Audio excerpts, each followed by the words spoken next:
ছাত্রছাত্রী আমার চ্যানেলে ভিডিওটি দেখার জন্য স্বাগত জানাই। তোমরা যারা 2026 সালে সেকেন্ড ইউনিট টেস্ট পরীক্ষা দেবে নবম শ্রেণীতে, তাদের জন্য রায় ও মার্টিন প্রশ্নবিচিত্র থেকে মডেল প্রশ্নপত্র 3-এর সংক্ষিপ্ত প্রশ্ন এবং ভাবার্থ সারাংশ নিয়ে আজকের ভিডিওতে হাজির রয়েছে। আশা করি ভিডিওটি শুরু থেকে শেষ পর্যন্ত মনোযোগ সহকারে দেখবে, তাতে অনেক উপকৃত হবে। তো চলো আবার শুরু করা যাক।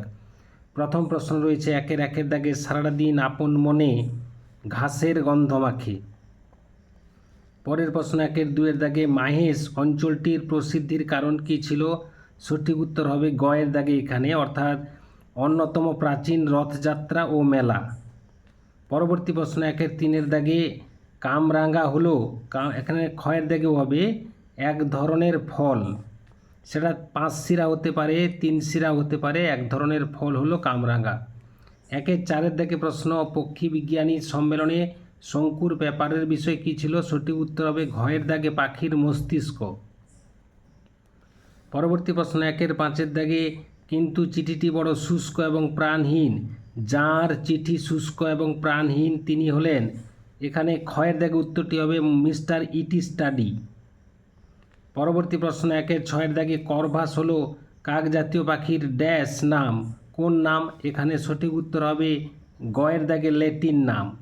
পরবর্তী প্রশ্ন 1-7 দাগে আলস্য শব্দটি কী ধরনের বিশেষ্য? উত্তর হবে আলস্য শব্দটি এখানে ক্ষয়ের দাগে উত্তর হবে গুণবাচক বিশেষ্য।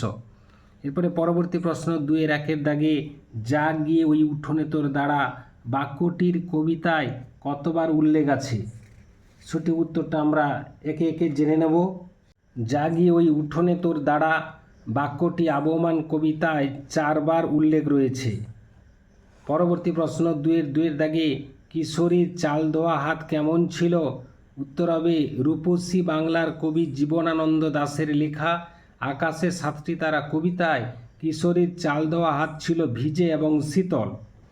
2-3 দাগে প্রশ্ন স্বামী বিবেকানন্দ চিঠির শুরুতে যে সম্বোধন করেছেন তা উল্লেখ করো।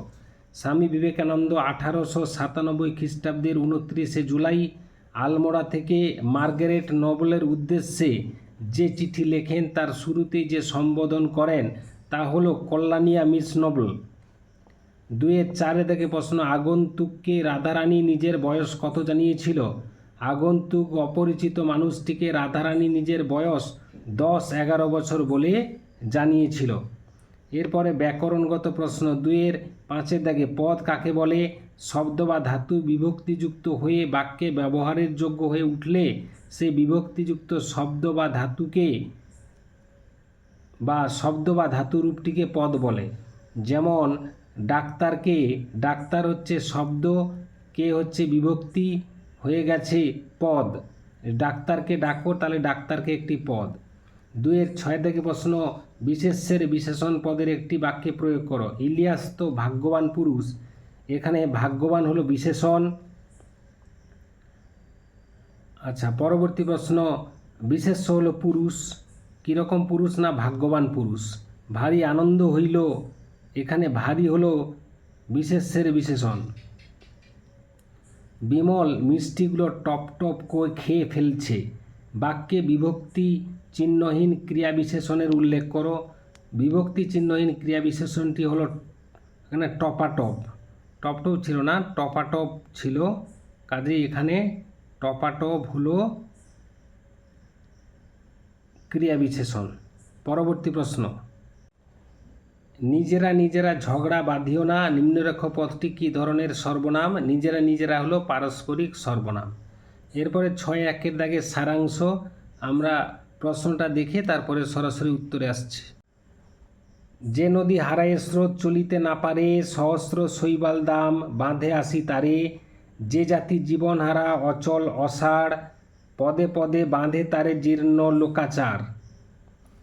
সর্বজন সর্বক্ষণ চলে যেই পথে, তৃণগুল্ম সেথা নাহি জন্মে কোনো মতে, যে জাতি চলে না কভু তারি পথ পরে, তন্ত্রমন্ত্র সংহিতায় চরণ না সরে। সারাংশটা জেনে নেব। গতিময়তাই যে কোনো জাতির উন্নতির সোপান, কিন্তু যার মধ্যে এই লক্ষণ নেই সে জাতি অর্থহীন, সংস্কার অনুশাসনের বেড়াজালে আবদ্ধ হয়ে নিজের বিকাশ ঘটাতে ব্যর্থ। এই মর্মে জাতি ও দেশের স্বার্থে এগিয়ে চলা বাঞ্ছনীয়।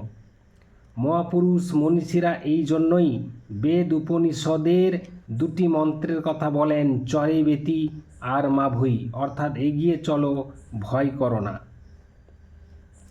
এরপরে ভাবার্থ 6-2 দাগে আমাদের লড়াই ভূতের সঙ্গে, আমাদের লড়াই অবুদ্ধির সঙ্গে, আমাদের লড়াই অবাস্তবের সঙ্গে।